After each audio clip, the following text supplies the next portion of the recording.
దేవుడు భూమి మీదకి వస్తాడు. భూమి మీదకి వచ్చినాక భూమి అంతా చెదిరిపోయి ఒక పక్షి లేదు, చెట్లు లేవు, ఏమీ లేకుండా ఉంటారు. తర్వాత దేవుడు మట్టితోని ఆదాము చేస్తాడు. ఆదాము చేసి ఒక ఏబేట తోటని చేస్తాడు. ఈ తోట మొత్తం నీదే అని చెప్తాడు. ఇక ఆదాము దగ్గరికి వచ్చి మాట్లాడి వెళ్తాడు. ఇక ఆదాము ఒక ఆదాము ఒక్కడే ఉన్నాడు. ఆదాముకి గోరు పడుతుంది. ఇక దేవుడు ఆదాముకి గాఢ నిద్ర ప్రసాదిస్తాడు. ఇక గాఢ నిద్ర ప్రసాదించిన తర్వాత దేవుడు వెళ్ళి ఆదాము పక్కటం కొబ్బరికాయని విడిచి అవన్నీ చేస్తాడు.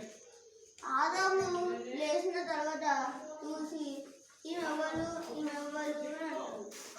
ఇక దేవుడు ఆదాము ఈమె పేరు అవ్వ, నేను నీ పక్కటంలో బొక్కతో చేసినాను అంటాడు. ఇక సాతాను రోజు అవ్వ దగ్గరకు వచ్చి వెళ్తాడు. ఒకరోజు ఆదాము పనికి బయటకు వెళ్ళిన తర్వాత సైతాను వచ్చి అవ్వను కొన్ని ప్రశ్నలు అడిగింది. ఇక సైతాను అడిగింది, ఈ తోటలో దేవుడు నేను అన్ని పనులు తినమన్నాడా అని అడుగుతుంది. అవ్వ అవును, అన్ని పనులు తినమన్నాడు, నిజం చెప్పు అంటే మీ మధ్యలో ఉన్న చెట్టు పనులు తినొద్దు అన్నాడు. మీరు పిచ్చోళ్ళు, మీకు అంత టాలెంట్ లేదు అని అన్నాడు అవుతుంది.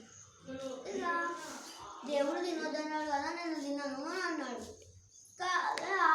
సైతాన్ని బలవంతం చేసేటప్పుడు వెళ్ళి తింటుంది. మంచిగా ఉన్నాయని చెప్పి ఇంకేమి తింటుంది.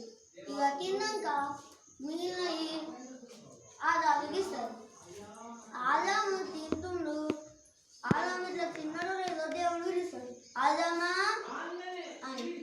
ఇక అవ్వ ఆదాము చెట్ల వెంకట పోయి దాక్కుంటారు. ఇక దేవుడు వచ్చి ఆదాము మీరిద్దరు ఎక్కడున్నారు అని అడుగుతారు. అడిగేటప్పుడు ఆదాము మేము దాక్కున్నాము, మాకు వస్త్రాలు లేవు అంటే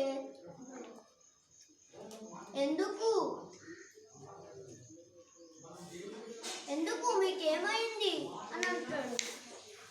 అనేటప్పుడు మాకు పట్టు వస్త్రాలు లేవు, మేము ఎలా రావాలి అని అడుగుతాడు.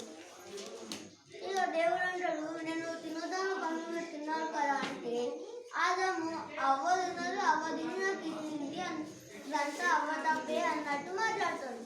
అదే దగ్గరకి అవ్వని అంటాడు, నీకు ఇది ఎవరు తిన్నానంటే సాతాను అని అంటాడు. ఇక దేవుడు సాతానుకి, అవ్వకు, ఆదాముకు శిక్ష వేస్తాడు, శాపం ఇచ్చేస్తాడు. ఆదాముకు నువ్వు గోరి పంటలు వేసి నువ్వు తినడానికి భోజనం సంపాదించుకోవాలని ఆదాముకి. ఇక అవ్వకు నీ కడుపులో బిడ్డే కష్టంతో నువ్వు కంటావు, నీకు చాలా నొప్పులు వస్తాయని చెప్పు.